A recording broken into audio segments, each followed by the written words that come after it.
ici en ce moment? Alors, vous savez que la loi a imposé aux agents électoraux, une fois les élections terminées, de faire deux cantines. Des cantines destinées à la Cour constitutionnelle et des cantines destinées à la Sénat.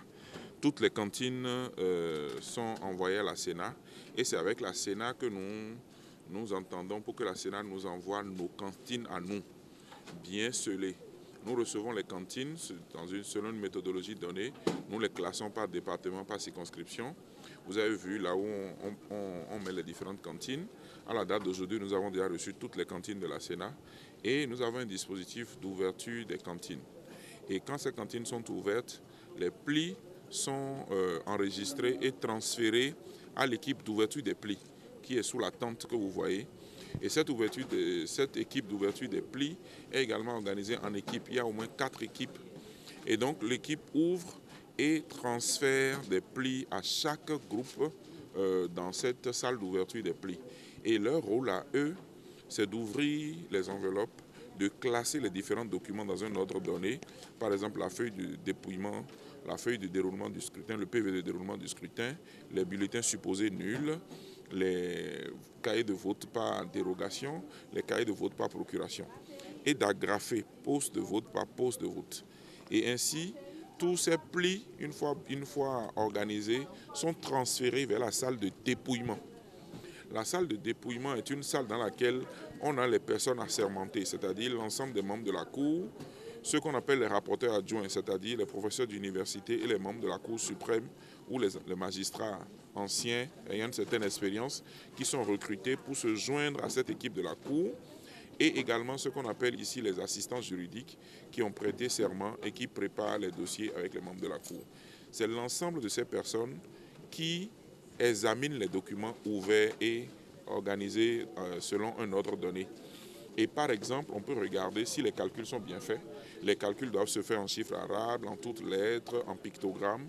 Les décomptes doivent être tels que l'ensemble des totaux obtenus par les différentes listes soient conformes au suffrage exprimé, que par exemple le nombre de démargements plus le nombre de dérogations donne le nombre de total, que le nombre de suffrages exprimés plus les bulletins nuls donne le nombre de total de votants, que les représentants des candidats ont signé les PV et autres. C'est cet ensemble de contrôle qui est fait au niveau de la salle de dépouillement. Et parfois, à ce niveau-là, les redressements peuvent être déjà opérés. Parce que si nous constatons que certains bulletins abusivement déclarés nuls ne le sont pas, on redresse en précédant les voix aux partis qui en ont été abusivement privés. Et donc, on refait les calculs et c'est sur la base de ces calculs refaits, validés et signés par les conseillers que la salle de traitement informatique est saisie. Et donc, les informations qui sont saisies par la salle de traitement informatique sont soit celles qui proviennent des agents électoraux lorsqu'il n'y a pas eu d'observation, soit celles qui ont été corrigées sur la base des erreurs constatées. Et donc, la salle de traitement informatique enregistre systématiquement l'ensemble des PV de tous les postes de vote au Bénin. Et c'est quand eux, ils finissent complètement leur travail maintenant que le logiciel qui est en place dégage sur la base des calculs, des algorithmes qui ont déjà été intégrés, dégage les résultats circonscription par circonscription.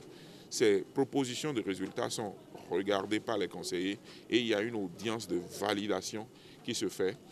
Et c'est à l'issue de toutes ces opérations qu'une audience solennelle de proclamation des résultats est en place. Et donc, la loi demande que 72 heures après la réception de la dernière cantine par la Sénat, la Cour s'arrange pour proclamer les résultats. Donc, voilà le processus. Vous savez, la Sénat ne peut prendre en compte que les chiffres bruts qui lui arrivent du terrain. Or, ces chiffres bruts peuvent être l'objet d'un certain nombre d'imperfections.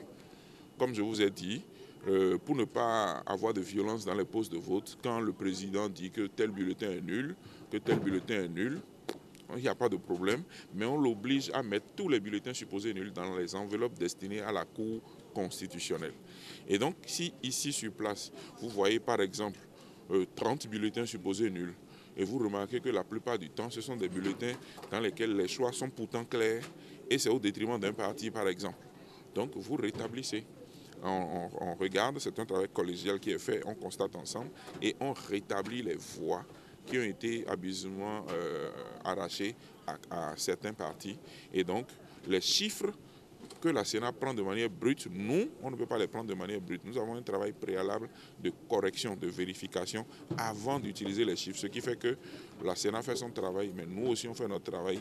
Mais nous, notre travail est plus achevé que le travail de la Sénat parce que c'est nous qui avons l'obligation légale de proclamer les résultats qui vont servir de base à l'exercice du mandat parlementaire. Le travail a commencé aussitôt le lundi matin. Nous avons continué sans désemparer. Nous avons reçu la dernière cantine dans la nuit d'hier. Donc la loi nous donne 72 heures au plus tard après la réception de cette dernière cantine. Ce qui nous amène entre vendredi et samedi au maximum. Au maximum. Mais notre souhait, c'est de faire le plus tôt possible.